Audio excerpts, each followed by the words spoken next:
Santiago ensangrentada y en una hermosa plaza liberada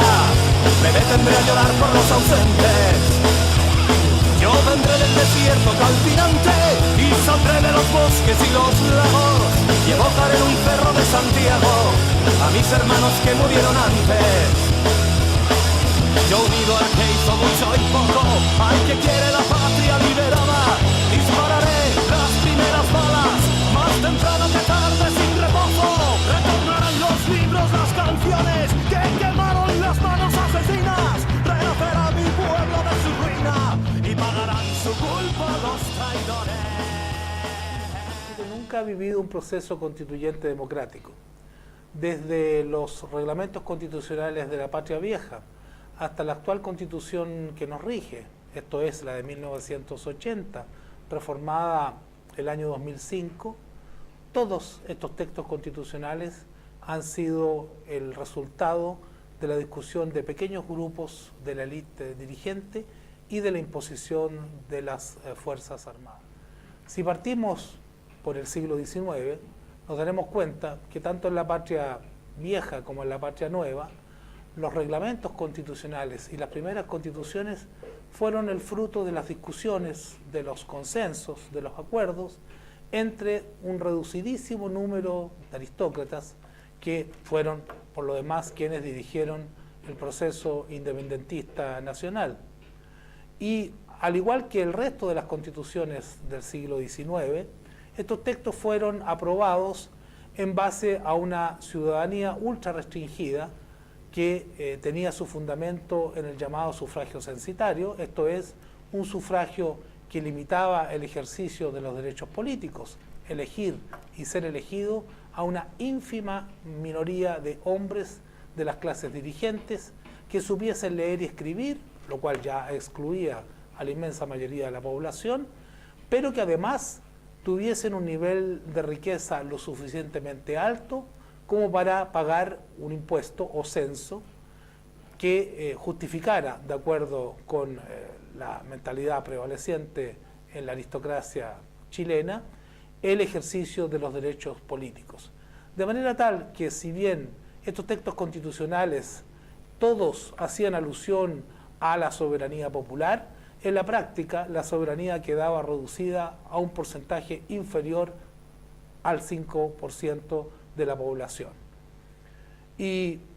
hay que agregar a esto que tanto en el siglo XIX como en el siglo XX, los textos constitucionales que han tenido mayor duración, mayor trascendencia, me refiero a las constituciones de 1833, de 1925 y 1980, han tenido el agravante de haber sido impuestas por la fuerza de las armas. La tan afamada Constitución Portaliana de 1833 es el resultado directo del desenlace de la guerra civil en la que triunfaron los conservadores sobre los liberales en los campos de batalla en 1829 y 1830. Esta Constitución Portaliana fue un traje a la medida de los vencedores, que impuso un régimen oligárquico, centralista, aristocrático, ultra conservador y que rigió la vida del país durante varias décadas. Y si seguimos avanzando en el tiempo, la Constitución de 1925, la Constitución supuestamente más democrática de la historia de Chile, también fue el resultado de la presión de la fuerza militar combinada con las maniobras políticas del entonces presidente Arturo Alessandri Palma. Recordemos que Alessandri Palma había prometido, luego de su autoexilio en Europa, volviendo a Chile en marzo de 1925, la convocatoria a una asamblea constituyente. Pero en cuestión de semanas se deshizo de sus compromisos e impuso 2 comisiones nombradas a dedo por él mismo, de las cuales funcionó una sola, y cuyas discusiones fueron zanjadas mediante el apoyo del comandante en jefe del ejército de la época, el general Navarrete, que inclinó la balanza a favor de la solución presidencialista de Alessandri Palma. ¿Y para qué hablar de la Constitución de 1980? La Constitución de Pinochet, impuesta a sangre y fuego por esa dictadura en un contexto de ausencia absoluta de libertades democráticas, con los partidos políticos en receso, sin siquiera contar con registros electorales, porque estos habían sido quemados por los militares golpistas, y en un clima de terror que fue el que caracterizó a esta dictadura.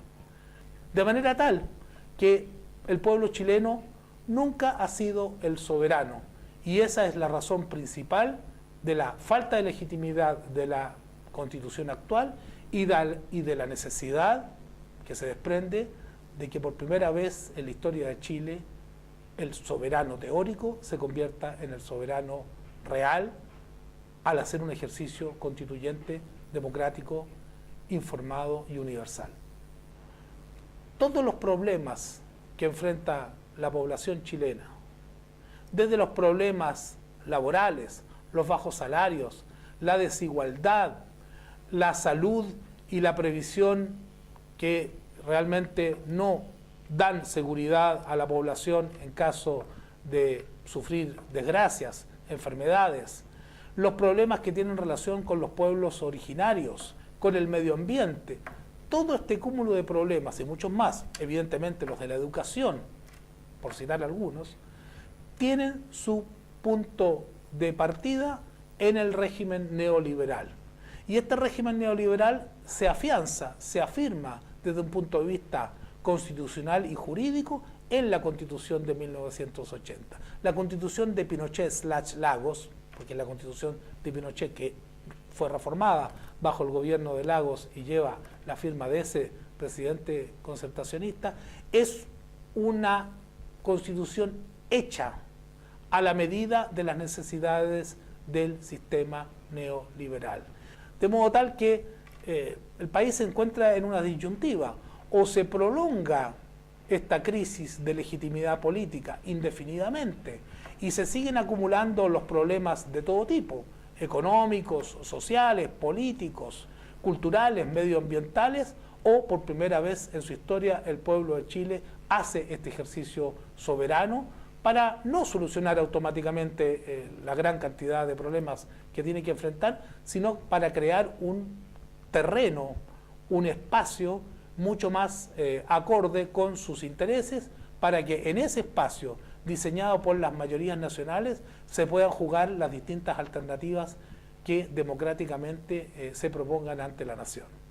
Un cuerpo constituyente democrático tiene que ser convocado de otra manera, tiene que ser elegido de otra manera. En primer lugar, no puede ser elegido en base al sistema electoral binominal. Tiene que ser una elección universal y en cuanto a la forma de representación de los elegidos, esta tiene que ser en base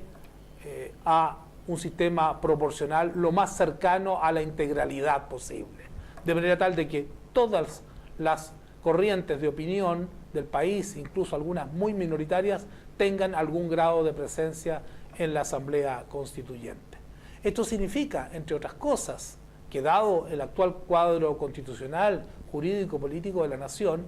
es muy difícil que la Asamblea Constituyente sea convocada a través de mecanismos expresamente contemplados en la legalidad vigente. Como la inmensa mayoría de las constituyentes que hemos conocido en la historia contemporánea, es altamente probable que un ejercicio de este tipo sea el resultado de lo que podríamos denominar un terremoto político. Es decir, una conmoción política sí, muy importante. No estoy hablando de guerra civil, ni de lucha armada, ni nada por el estilo. Simplemente un colapso del régimen político provocado por una conjunción de movimientos sociales y políticos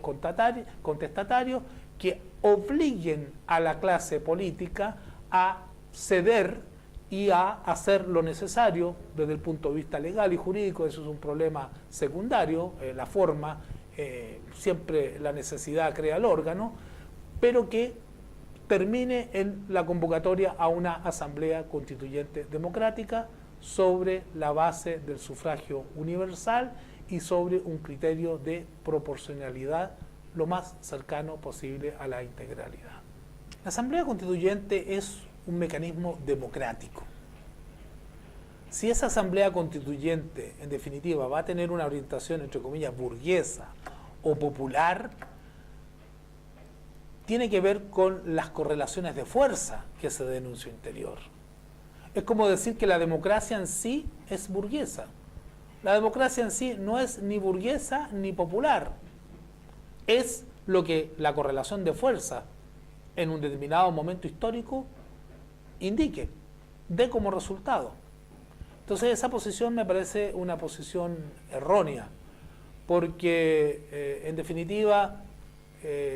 lo que hace no es sino restringir el campo de acción de las fuerzas populares, restringir su campo de alianzas, restringir la posibilidad de sumar en torno a un proyecto que efectivamente defienda los intereses populares la inmensa mayoría del país, que es la mayoría afectada por el actual régimen neoliberal y por este sistema de democracia restringida, tutelada y de baja intensidad. Yo pisaré las calles nuevamente de lo que fue Santiago ensangrentada y en una hermosa plaza liberada me detendré a llorar por los ausentes. Yo vendré del desierto calcinante y saldré de los bosques y los lagos y evocaré en un cerro de Santiago a mis hermanos que murieron antes.